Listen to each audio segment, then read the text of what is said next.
अपना DNA check कराया है। अल्लाह का करोड़ करोड़ शुक्र है कि I don't belong to this place. मेरा डीएनए जो है वो बताता है कि सेंट्रल एशिया के साउथ से ताल्लुक है। हमारा मसला है डीएनए। 25 करोड़ आबादी हमारी, प्लस माइनस इतना इंडिया, इतना बांग्लादेश, थोड़ा हमसे कम है। ये कहां से आए हैं?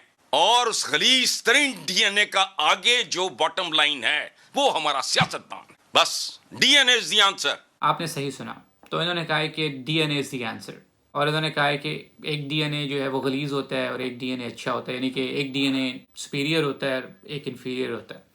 वाह, क्या इंटेलेक्चुअल स्टेटमेंट दी है। जब मैंने ये चैनल स्टार्ट किया था और जो मैंने पहली वीडियो बनाई थी वो थी how to become successful in Germany. और सक्सेसफुल की वहाँ मेरी मुराद ये थी कि हम लोग जब पाकिस्तान इंडिया से एज एन इमिग्रेंट जर्मनी रहने के लिए आते हैं तो हम यहाँ पे कैसे रिस्पेक्टेबल किस्म की और कंफर्टेबल किस्म की ज़िंदगी गुजार सकते हैं। वो इसलिए क्योंकि ये चैनल स्टार्ट करने से पहले भी जो मेरे एक्वेंटेंसेस हैं जर्मनी के हवाले से, सबसे ज़्यादा जो क्वेश्चन वो मुझसे करते थे वो ये करते थे कि यार आप ये बताओ कि वहाँ पे रेसिज्म होता है या नहीं। उसके बाद जब मैंने ये चैनल बना लिया तो मेरी जो लाइव स्ट्रीम्स होती हैं, जो मेरी one on one consultation sessions होते हैं, जो सोशल मीडिया पे मेरी इंटरेक्शंस होती हैं, जो यूट्यूब पे रिक्वेस्ट आती हैं, सबसे ज़्यादा क्वेश्चन अदर दैन कि यार स्टडी या यहाँ पे जॉब, वो यही होता है कि यार एहसन भाई ये बताएं कि यहाँ पे रेसिज्म होता है नहीं, क्योंकि हमने ये बड़ा सुना है कि जर्मनी में रेसिज्म होता है या नहीं। कहने का मकसद ये है कि हम लोग जब यहाँ आते हैं तो हम इतने स्केप्टिक होते हैं जर्मनी के बारे में कि यार ये तो बहुत रेसिज्म करते हैं हमारे साथ स्पेसिफिकली, तो आप ये बताएं कि ये बात ठीक है या नहीं। और ये हमारे जहनों में क्वेश्चन ठीक भी हैं क्योंकि हम सबको जर्मनी की हिस्ट्री का पता है।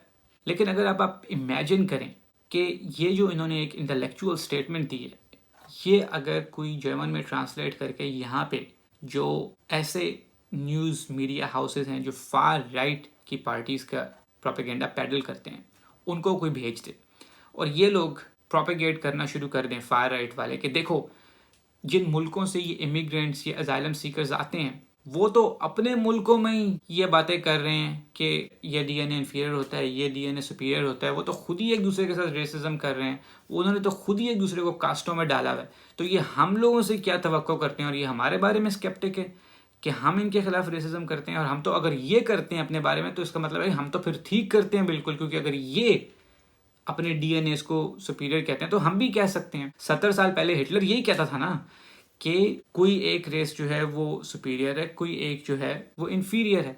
उसने तो जो उसके यहाँ पे हमसाए में लोग रह रहे थे, स्लाविक कंट्रीज की बात कर रहा हूँ, मैं अभी बर्लिन में बैठा हूँ, यहाँ से 100 किलोमीटर के ऊपर आप पोलैंड के अंदर एंटर हो जाएंगे स्टेचिन में या फ्रैंकफर्ट ऑर्डर के थ्रू। उसने जो स्लाविक कंट्रीज़ हैं जिसके अंदर पोलैंड, यूक्रेन, चेक रिपब्लिक, स्लोवाकिया ये सारे आते हैं, उसने अपनी माइंड काम्फ में क्या लिखा हुआ है अगर आपने पढ़ी हो तो उसने उनके बारे में जो गंदी बातें लिखी हैं वो तो मैं बता भी नहीं सकता इस वीडियो के अंदर कि जो स्लाविक लोग हैं उनको क्या करना चाहिए या उनसे क्या काम लेना चाहिए। तो उसकी जो स्टेटमेंट है और आपने जो इंटेलेक्चुअल बात की है इसमें क्या फ़र्क है। अभी 3-4 हफ्ते पहले मैंने एक वीडियो बनाई थी, ब्रैंडनबर्ग के अंदर एक इंसिडेंट हुआ था कि यहाँ पे मल्टी कल्चरल बर्लिन के स्कूल के बच्चे वहाँ पे गए हुए थे ट्रिप में और उनके साथ रेसिज्म हुआ था। और ब्रैंडनबर्ग बर्लिन आपस में ऐसे जुड़े हुए हैं जैसे रावलपिंडी इस्लामाबाद के शहर जुड़े हुए हैं, दो मुख्तलिफ स्टेट्स हैं। इमेजिन करें कि ये साहब जिन्होंने ये इंटेलेक्चुअल स्टेटमेंट दी है वो इन बर्लिन के मल्टी कल्चरल बच्चों के साथ ब्रैंडनबर्ग गए होते उस ट्रिप के अंदर। तो जब उन बच्चों के साथ रेसिज्म हो रहा होता तो ये क्या कहते उन फार राइट के लोगों को, ये उनको ये कहते कि ठहरो ठहरो बच्चों के साथ खैर है करो, लेकिन मेरे पास ये कागज़ है इसके ऊपर लिखा हुआ है कि मेरा तो सेंट्रल एशिया का डीएनए है, तो ये तो बड़ा सुपीरियर, मेरे साथ ना करना बाकियों के साथ करना। सर ऐसे नहीं होता। आप यहाँ पे साउथ एशियन की कैटेगरी में ही गिने जाते और यहाँ पे इंडियन, पाकिस्तानी, बांग्लादेशी, ये सारे डिफरेंसेस ये जब आप उन मुल्कों में रहते हैं ना ये तभी होते हैं। यहाँ पे आके सब एक बराबर, क्योंकि जो इस तरह के फजूल फार राइट माइंडेड लोग होते हैं उनका तो वैसे ही एक्सपोजर बहुत कम होता है, उनको तो पता भी नहीं होता, उनको तो ज्योग्राफी का भी सही नहीं पता होता कि ये मुल्क हैं कहाँ, इनमें डिफरेंसेस क्या हैं।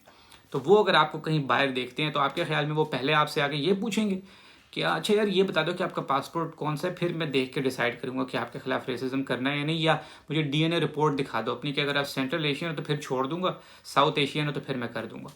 असल में प्रॉब्लम ये है कि कुछ इस तरह के जो बहुत हाईली इंटेलेक्चुअल लोग हैं वो उनका बाहर का कोई एक्सपोजर नहीं है, उनको कख नहीं पता कि यहाँ पे ज़िंदगी गुजरती कैसे है।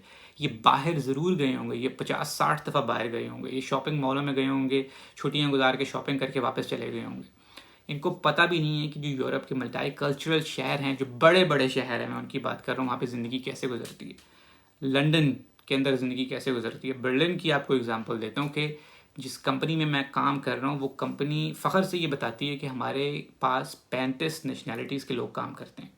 कोई साउथ अमेरिका से है, कोई ईस्टर्न यूरोप से है, कोई अफ्रीका से है, कोई साउथ एशिया से है, कोई जर्मनी से है।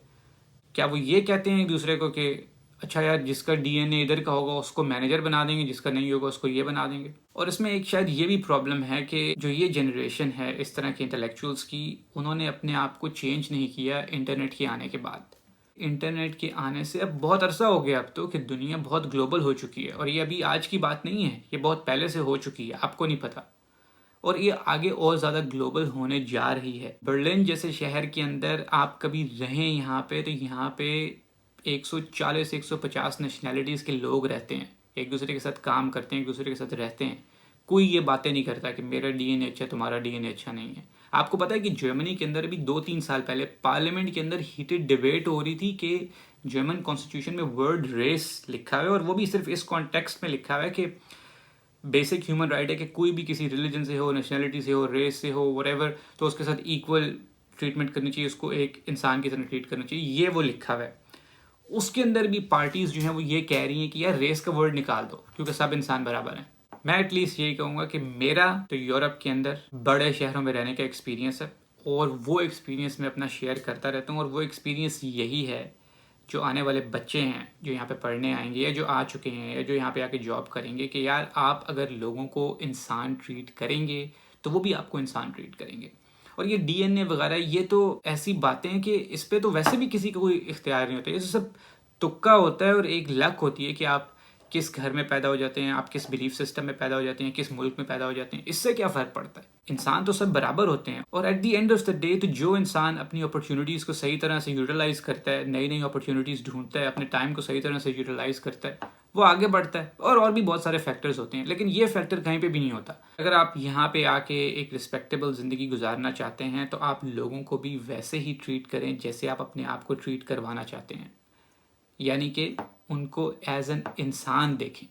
इस वीडियो में इतना ही था। एक नेक्स्ट वीडियो में आप लोगों से दोबारा मुलाकात होगी। Thank you.